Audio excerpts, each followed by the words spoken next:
그냥 친구가 진짜 친구다. 진정한 친구와 그렇지 않은 사이를 구분하는 가장 중요한 기준은 바로 만나는 이유에 있습니다. 그냥이라는 대답이 가지는 우정의 무게. 진짜 친구는 조건이나 유용성으로 설명되지 않으며 왜 그 사람과 친구냐는 질문에 그냥 그 사람이니까 라고 대답할 수 있는 존재입니다. 부탁이나 업무상 필요 같은 명확한 목적이 있어야만 만나는 관계는 오히려 우리를 외롭게 만듭니다. 밤 12시에 아무 이유 없이 전화하거나 별다른 계획 없이 밥이나 먹자고 했을 때 아무런 속셈을 의심하지 않고 자연스럽게 받아들여지는 관계가 바로 진정한 우정입니다. 우리가 친구라는 말 참 쉽게 쓰잖아요. 근데 잠시만 멈춰서 한번 생각해보죠. 수많은 지인들 속에서 정말 아무 조건 없이 내 곁을 지켜주는 진짜 친구는 과연 몇 명이나 될까요? 오늘 바로 그 진정한 관계의 의미에 대해 좀 더 깊이 들어가 보려고 합니다. 자, 그럼 바로 본론으로 들어가 볼게요. 우리 모두가 마음속으로 느끼고 있지만 왠지 모르게 입 밖으로 꺼내긴 좀 망설여지는 그런 질문이 하나 있죠. 스마트폰만 열면 수백 개의 연락처가 있고 SNS에는 셀 수 없이 많은 친구와 팔로워가 있잖아요. 근데 이상하죠? 왜 이 모든 연결 속에서도 우리는 더 깊은 외로움을 느끼는 걸까요? 마음 한구석이 텅 빈 것 같은 이 느낌, 대체 어디서 오는 걸까요? 이 현대 사회의 아이러니에 대해 자료는 아주 명확한, 어쩌면 좀 뼈아픈 진단을 내립니다.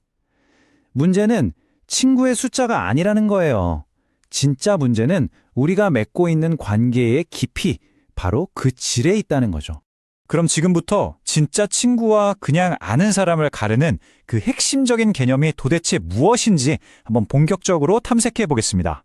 이 진정한 우정을 이해하기 위해서 사랑하고 한번 비교를 해보면 아주 재밌어요. 낭만적인 사랑이요, 때로는 정말 예측할 수 없는 폭풍우나 모든 걸 집어삼킬 듯한 격렬한 소나기 같잖아요.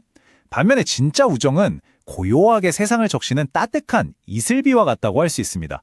사랑의 열정이 우리 심장을 막 뜨게 하지만 가끔은 판단력을 흐리게 한다면, 우정은 오히려 혼란스러운 마음을 차분하게 가라앉히고 우리에게 명료함과 안정감을 선물하죠.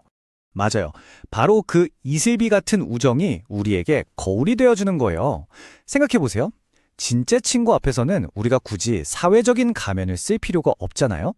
바로 그 안전한 공간에서 우리는 막 뒤죽박죽 얽혀있던 생각들을 그대로 털어놓게 되고, 신기하게도 그 과정 속에서 스스로 답을 찾아가기도 하죠. 결국 꾸미지 않은 가장 나다운 모습, 어쩌면 가장 빛나는 내 모습은 바로 그 친구 앞에서 자연스럽게 드러나는 겁니다. 우리가 왜 그 친구를 좋아하는지 설명하려고 온갖 이유를 막 찾아 헤매다 보면요, 결국 모든 설명이 무색해지는 딱 한 문장에 다다르게 돼요. 아니, 왜 그렇게 그 사람이 좋아? 라는 질문에 대한 가장 완벽한 대답이죠. 바로 그냥 그 사람이니까. 바로 이거예요. 이게 핵심입니다.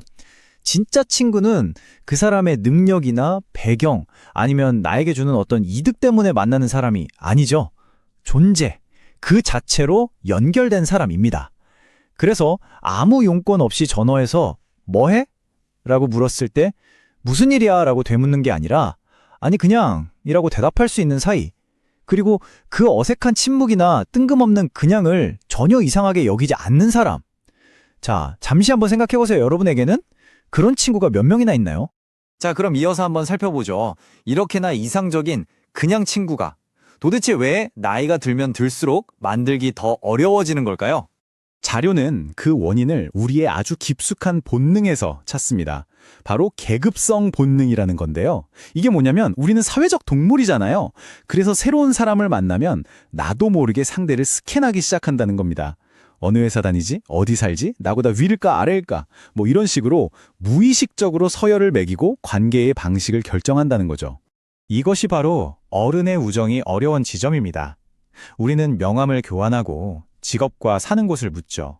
이게 순수한 호기심일 수도 있지만 많은 경우 이 사람이 나에게 도움이 될까? 이 관계가 나에게 이득일까? 라는 미묘한 계산이 깔리기 시작합니다. 이런 이해타산이 시작되는 순간 진정한 우정이 자라날 수 있는 그 순수한 토양은 딱딱하게 굳어버리고 마는 거죠. 그리고 바로 이 지점에서 우리는 어린 시절 친구가 왜 그토록 소중한지 깨닫게 됩니다. 사회적 지위나 조건 같은 것들이 우리를 지배하기 훨씬 전, 그냥 짝꿍이라는 이유로 같은 만화책을 좋아한다는 그 이유만으로 맺어진 순수한 관계였잖아요. 나의 가장 바보 같고 부끄러운 역사까지 전부 다 알고 있는 유일한 사람. 그것이 바로 계산이 아닌 그냥이라는 아주 단단한 토대 위에 세워진 진짜 우정인 거죠. 그렇다면 이런 어려움 속에서 우리는 어떻게 진짜 친구를 알아볼 수 있을까요? 다행히 자료는 아주 명확한 기준들을 제시합니다. 자, 진짜 친구를 알아보는 4가지 리트머스 시험지가 있습니다. 첫째, 실패의 순간이에요. 내가 모든 걸 잃고 초라해졌을 때 모두가 떠나도 그 사람은 남는지 한번 보세요. 둘째, 불편한 진실을 말해주는가? 내 기분을 맞추기 위한 달콤한 거짓말 대신에요. 나를 위해 정말 아픈 충고를 해줄 용기가 있는 사람입니다. 셋째, 진심 어린 축하. 이게 어쩌면 가장 어려울 수도 있는데요. 내가 정말 잘 됐을 때 어떤 질투심도 없이 마치 자기 일처럼 온 마음으로 기뻐해주는 사람인지 보세요. 그리고 마지막, 편안한 침묵이 가능한가? 굳이 대화를 억지로 채우려고 애쓰지 않아도 그냥 함께 있는 것만으로 편안함을 느끼는 사이. 여러분 곁에 이 4가지 시험을 모두 통과하는 사람이 있다면 그 사람은 정말 돈으로 살 수 없는 가장 귀한 보물입니다.